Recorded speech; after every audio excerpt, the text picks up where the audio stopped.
খবর 24 সাথে আপনাকে স্বাগত। নতুন নতুন খবর জানার জন্য আমাদের চ্যানেলে চোখ রাখুন। বড়সড় হামলা থেকে রক্ষা পেল হায়দ্রাবাদ।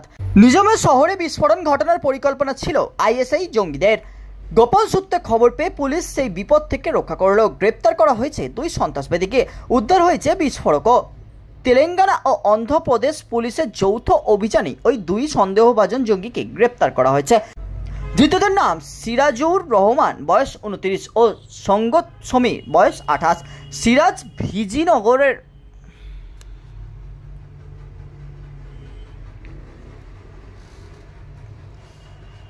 জানা গেছে এরা দুজনেই আইএসআইএস সন্ত্রাসীদের সঙ্গে যোগাযোগ ছিল।